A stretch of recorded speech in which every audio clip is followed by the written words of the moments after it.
चलिए जहां खबर वहां जहां में आपका स्वागत है। मैं हूं आपके साथ अनन्या बेदी। देश की राजधानी नई दिल्ली में आयोजित 2 दिवसीय G20 शिखर सम्मेलन का आज समापन हो गया। समापन समारोह के दौरान भारत ने अगले G20 की अध्यक्षता की जिम्मेदारी औपचारिक रूप से ब्राजील को सौंप दी है। प्रधानमंत्री नरेंद्र मोदी ने ब्राजील के राष्ट्रपति लुइस इनासियो लुला डा सिल्वा को अध्यक्ष पद की औपचारिक जिम्मेदारी सौंपकर परिवर्तन पूरा किया।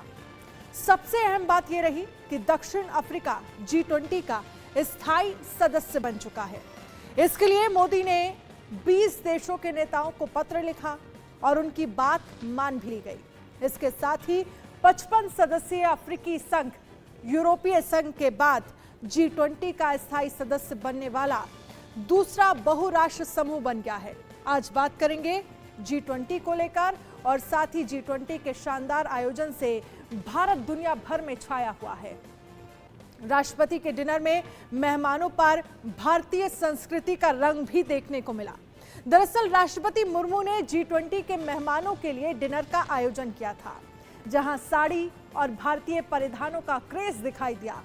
इस मौके पर IMF की MD क्रिस्टालिना जॉर्जीवा पर भारतीय संस्कृति का रंग दिखाई दिया। क्रिस्टालिना जॉर्जीवा डिनर में भारतीय परिधान में पहुंची, जहां पर वो सलवार सूट में नजर आई। और अब बात करेंगे भारत मंडपम में आस्क गीता नाम का एक डिजिटल ऐप भी देखा गया, जिसमें गीता के श्लोक के जरिए आपको हिंदी और इंग्लिश में प्रश्नों के जवाब मिलेंगे। संवाददाता मनोहर केसरी की ये रिपोर्ट देखिए और समझिए कि कैसे ये पूरा ऐप काम करता है। भारत मंडपम के एक्सपीरियंस जोन में है और ये डिजिटल एक्सपीरियंस जोन है, जहां एक यूनिक चीज़ लगाई गई है, आस्क गीता। आर्टिफिशियल इंटेलिजेंस का इस्तेमाल किया गया है और आप देखिए इस जोन में गीता के जरिए आपको एक सॉल्यूशन दिया जाएगा, गाइड किया जाएगा, इंस्पायर किया जाएगा, ट्रांसफॉर्म किया जाएगा और एक्शन में बताया जाएगा कि आपके अंदर अगर कोई परेशानी है या आप क्या सोच रहे हैं, किस तरह से आपको अपनी लाइफ में आगे बढ़ना है, तो डिजिटली इसका सॉल्यूशन चाहिए, वो भी गीता के फॉर्मेट में, गीता के श्लोक के जरिए। क्या मैं सही कह रहा हूँ ना जी? क्या नाम है आपका? अजीत जी। तो आप थोड़ा सा बताने की कोशिश करेंगे इसमें और क्या क्या चीज़ें हैं? AI enabled ऐप है, डिज़ाइन बाय टेकविन। हमने इसे गीता के साथ इंटीग्रेट किया है, AI को गीता के साथ इंटीग्रेट किया है और जो भी आप इससे सवाल करेंगे, चाहे वो आपकी लाइफ से रिलेटेड हो, दुनिया से रिलेटेड हो, कुछ भी, जो भी आप इससे सवाल करेंगे वो गीता के श्लोक से उठ के उसका आंसर आएगा। चलिए मैं इसको देखता हूँ। ये आप देखिए गीता, बांसुरी, अभी जन्माष्टमी बीती ही है, भगवान कृष्ण का जन्म हुआ है, उनका यहाँ पर बांसुरी है। और ये आप देखिए गाइडेंस, इंस्पिरेशन, ट्रांसफॉर्मेशन, फिर action, step by step. English, Hindi, मैं हिंदी चूज़ करता हूँ। ये हमने हिंदी चूज़ किया। अपना नाम लिखना पड़ेगा। चलिए मैंने अपना नाम मनोहर, पूरा नाम लिखना है या इतना भी चलेगा? इतना चलेगा ना। मनोहर हमने नाम डाल दिया। आयु हमने यस दिस वन 42 ईयर्स डाल दिया।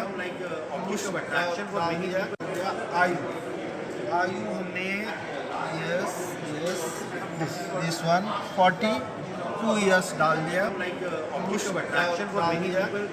As we all know, Gita is one of our most Next. revered books that we read, and Gita has answers for all our life अपने questions. जीवन से But संबंधित very कोई often, प्रश्न the young people, the youth, मनुष्यों के लिए कर्म करना है। ये प्रश्न मैं ही डालूं या पहले से ही? artificial intelligence and technology to get people to नहीं, मैं खुद से चाहूँगा ना, तभी तो इसकी सच्चाई पता चल पाएगी। ask your question, any question हाँ। about English or Hindi, and the बोलना पड़ेगा या will find the answer from बोलना the पड़ेगा। Gita, take the relevant श्लोक which it has and give you the answer in voice. Bharat In कब something तक very interesting and innovative way for विकसित people to राष्ट्र learn बन about जाएगा? Gita. So this is also something which has become a center for attraction. देखिए, मैंने सवाल पूछा भारत कब तक विकसित राष्ट्र बन जाएगा, तो गीता के जरिए यहाँ देखिए विकसित राष्ट्र बन जाएगा, ये सवाल हमने पूछा था और जवाब क्या आया है? अर्जुन उवाच, मतलब अर्जुन ने पूछा, उसके बाद फिर जवाब आया सर्वत्र ही विक्षतो राष्ट्र स्थार्यते तदा वै द्रौपदीनां त्रीणां विष्णुर्युक्तो य एतत्व यह होगा। अब देखिए, भगवत गीता के अनुसार विकसित, हमने विकसित बोला था, वो हो सकता है कि प्रोनाउंसिएशन को उसका राष्ट्र बड़ा होगा, मतलब भारत विकसित राष्ट्र बनेगा, ये गीता बता रहा है। क्योंकि भारत सोने की चिड़िया हुआ करती थी, भारत का नाम पूरी दुनिया में हुआ करता था, और अब इस समिट के जरिए भी भारत का नाम दुनिया में एक बड़ा नाम हो गया है। और इसी समिट को कवर करते करते हम इस जोन में पहुंचे थे, और आज इस जोन में आस्क गीता से हमने इस सवाल का भी हल ढूंढ लिया। इंडिया न्यूज़ के लिए मनोहर केसरी की रिपोर्ट। और चलिए अब आपको दिखाते हैं भारत मंडपम में भारतीय संस्कृति के कैसे कैसे रंग जो हैं वो दिन भर दिखाई दिए। सबसे पहले आपको वो तस्वीर दिखाते हैं जब कोणार्क का सूर्य मंदिर भारतीय सनातन साधना का प्रतीक और वसुदेव कुटुंबकम भारतीय संस्कृति का जय घोष, नृत्य संगीत भारतीय सांस्कृतिक कलाओं का उत्सव। वो याद होगा ये तस्वीर जिसमें कोणार्क का सूर्य मंदिर जो है वो आपको नजर आ रहा है। दरअसल ये जो सूर्य मंदिर का जो चक्र है वो ये बताता है कि समय का पहिया कैसे घूमता है। समय कभी एक जैसा नहीं रहता। आज जो ऊपर है वो कभी नीचे हुआ करते थे, और आज जो वो नीचे है वो कभी ऊपर जरूर जाएंगे। बात करेंगे नटराज भारतीय कला साधना की आराध्य की। आपको याद होगा इसी भारत मंडपम के बाहर एक बड़ी सी नटराज की मूर्ति जो है वो लगाई गई थी। भारतीय कला साधना का आराध्य है नटराज की मूर्ति, और इसके जरिए भारत जो है वो इन तमाम भारतीय रंगों के जरिए दुनिया भर में अपनी संस्कृति, अपनी परंपरा, अपना कल्चर सबके सामने, तमाम विदेशी मेहमानों के सामने शोकेस करता रहा है। भारत का नाम प्रधानमंत्री की पट्टी पर इंडिया की जगह भारत आया। लोकतंत्र की जननी भारत भूमि, वॉल ऑफ डेमोक्रेसी, लोकतंत्र की जननी भारत भूमि, वॉल ऑफ डेमोक्रेसी। एआई वाली गीता, आधुनिक तकनीकी और भारतीय संस्कृति का संगम। नालंदा विश्वविद्यालय, ज्ञान के सबसे प्राचीन केंद्र का बखान। आपको याद होगा कल जब डिनर के लिए प्रधानमंत्री नरेंद्र मोदी तमाम मेहमानों का स्वागत कर रहे थे, उन्हें डिनर के लिए जब जो तमाम मेहमान वहां पर पहुंच रहे थे उसके ठीक पीछे आपको एक तस्वीर नजर आ रही थी। वो थी नालंदा महाविहारा, यानी कि 5वीं से लेकर 12वीं सदी को वो दर्शाती है। और नालंदा यूनिवर्सिटी दुनिया की, विश्व की सबसे बड़ी और पहली यूनिवर्सिटी थी जिसको भारत ने अपनी संस्कृति के माध्यम से और उस वॉल पर रखकर ये बताया कि देखिए भारत की संस्कृति, हमारी प्राचीनतम संस्कृति को हम आज भी जीते हैं, दुनिया के सामने प्रस्तुत करते हैं। और अब आपको बताते हैं, ट्रांसलेट करने के लिए ज़्यादातर लोग गूगल के ऐप का इस्तेमाल करते हैं। इसे टक्कर देने के लिए आपको बता दें कि भारत की तरफ से किस तरह से, जो एक तरह से ये कहा जा सकता है कि इसे टक्कर देने के लिए एक देसी ऐप लॉन्च किया गया है। इस एआई ऐप का नाम है भाषिणी एआई। भारत मंडपम में सभी का ध्यान खींचा। क्या है सरकारी एआई प्लेटफॉर्म भाषिणी, ये आपको इस रिपोर्ट में दिखाएंगे। तो अब भारत अब किस तरीके से टेक्नोलॉजी के क्षेत्र में आगे बढ़ चुका है, क्योंकि जब बात आती है G20 समिट की तो जितनी चीज़ें यहाँ पे या जितने पोर्टल्स यहाँ पे लगाए गए हैं ये यही दर्शाते हैं कि किस तरीके से इंडिया की जब बात आती है तो इंडिया टेक्नोलॉजी में कितना आगे बढ़ चुका है। क्योंकि जो फॉरेन डिग्नेटरीज यहाँ पर आएंगे रचना, वो यहाँ की टेक्नोलॉजी को अपने देश भी ले जा सकते हैं। यानी कई ऐसे MOUs हैं जो इन ऐप्स के आने के बाद साइन भी किए गए हैं इंडिया के साथ। क्योंकि मैं सुन रही थी रचना आपको, आप लैंग्वेज यानी भाषिणी की बहुत बात कर रही थी कि किस तरीके से आखिर ये ऑपरेट होता है। यहाँ पर भाषिणी की टीम है, कल से लगातार हम इनके पास आ रहे हैं, हम इनसे पूछने की कोशिश कर रहे हैं कि आखिर हमारे दर्शकों को बार बार दिखाइए। क्योंकि ये ऐप रचना, मैं कहूँगी मेरा भी पर्सनल फेवरेट ऐप बन गया है, क्योंकि ये लैंग्वेज बैरियर को खत्म कर देता है। यानी अगर आपके देश में कोई आता है या आप किसी देश में जाते हैं, आपके पास ये ऐप है, तो एक लैंग्वेज बैरियर जो होता है वो खत्म हो जाता है। क्या आप हमें एक डेमो दिखा सकती है हमारे दर्शकों को कि किस तरीके से ये ऑपरेट होगा, चाहे वो टेक्स्ट वर्जन प्रेजेंटेशन हो या कम्युनिकेशन वाइज हो, किस तरीके से सारी चीज़ें होंगी? बिल्कुल बिल्कुल, इसमें आप लाइव कर सकते हैं कि अगर मैं हिंदी में बोल रही हूँ तो उनको मराठी में सुनाई दे रहा है, और फिर वो मराठी में बोल रही है मुझे हिंदी में सुनाई दे रहा है। आइए ट्राई करते हैं। हाँ, एक बार ये ट्राई करके देखते हैं कि किस तरीके से सर, अगर आप यहाँ पे या आप में से कोई यहाँ पे खड़ा हो जाए और हमें थोड़ा सा शो करके दिखा दे। रचना, ये हम लाइव डेमो दे रहे हैं कि किस तरीके से यहाँ पर अगर लाइव डेमो है कि आप कैसे कम्युनिकेट कर सकते हैं, क्योंकि आपको यहाँ पर सुनना होगा।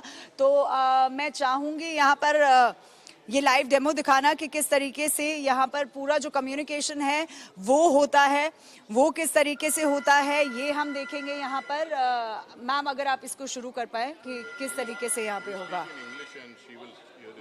अच्छा, ये यहाँ से अंग्रेजी में बोलेंगी रचना, और यहाँ पर दूसरे साइट पर ये हिंदी में कन्वर्ट हो जाएगा। तो यहाँ पर तमाम जो ऑप्शंस है वो दिए गए हैं, यानी अगर आप यहाँ से इंग्लिश में बोलते हो तो यहाँ पर आप हिंदी में सुन सकते हो। और यहाँ पे मैं देख पा रही हूँ कि सर जो है वो लैंग्वेज टाइप जो है वो सिलेक्ट कर रहे हैं कि आपको किस भाषा में सुनना है। तो ये चीज़ें भी यहाँ पे आपको डिजिटली देखने को मिल रहे हैं कि किस तरीके से हम हिंदी इंग्लिश में इस चीज़ को जो ट्रांसलेशन है उसको शुरू कर सकते हैं। तो मैम, अगर आप इस चीज़ को शुरू करें।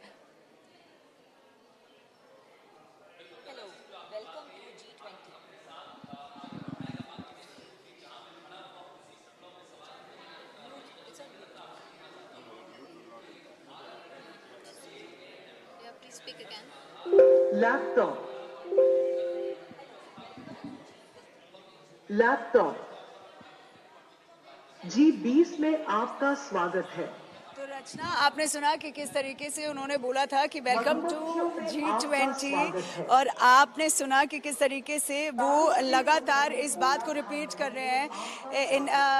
किस तरीके से वो रिपीट करे जा रही है, जो हम बोल रहे हैं शायद वो भी रिपीट होता नजर आ रहा है। लेकिन उन्होंने अपना एक जो लाइव जिसे कहते हैं कम्युनिकेशन खोला था, जिसमें उन्होंने इंग्लिश में बात की थी और यहाँ पर दूसरी साइड हिंदी में कन्वर्ट हो गया था। यानी अगर आप किसी को कहते हैं वेलकम टू G20, तो वो आपको हिंदी में बताता है कि आपका G20 में स्वागत है। तो ये आपकी वो भाषणी ऐप थी जिसका आप कह रहे थे कि आखिर क्या कम्युनिकेशन बैरियर किस तरीके से टूटेगा, कोई सुन पाएगा या नहीं। तो ये भाषणी ऐप बनाई गई है, 11 लैंग्वेजेस में ये अभी ऐप आई है जिसमें आप कन्वर्ट कर सकते हैं, आप सुन सकते हैं। तो भारत मंडपम में मधुबनी पेंटिंग्स भी आकर्षण का केंद्र रही, जो शांति देवी ने बनाई है। ये रिपोर्ट देखिए। मेरा नाम शांति देवी है, लहरियागंज मधुबनी बिहार के रहने वाली हूँ। 84-85 में नेशनल अवार्ड मिला मुझे। और मधुबनी पेंटिंग सभी फैमिली बनाते हैं, पर यहाँ G20 में बुलाया गया है गवर्नमेंट ने। तो पेपर में मैंने देखे थे, बहुत टीवी में देखी थी, चंद्रयान उड़ते हुए, चंद्रयान 3 बोलते थे बच्चे लोग, हम भी तो यहाँ बैठे हैं। तो हम पहली बार सोचे जो हम चंद्रयान क्यों नहीं बनावे, देखते बना करके कैसा लगता है। ट्रेडिशनल फोक आर्ट में मैंने चंद्रयान बनाई हूँ। साइंटिस्ट ये है, दिखा रहे हैं जो जा रहा है। मोदी सरकार जिसे है स्वयं है, इसके बाद विदेशी है उनको बता रहे हैं। ये महिला है, साइंटिस्ट है ये भी, और झंडा दिखा रहे हैं, जाके कह रहे हैं जो कैसे जाएंगे चंद्रयान पर। तो ये स्टोरी है। ये घर है चांद पर पहुंच करके, ये घर है, ये 2 आदमी पहुंच गए हैं। और वहाँ चांद के अगल बगल में पत्थर सब है, मिट्टी उट्टी सब बनाएंगे, अभी बाकी है। नेचुरल कलर में बनाए हैं। मधुबनी पेंटिंग पहली बार बनाए हैं मैं।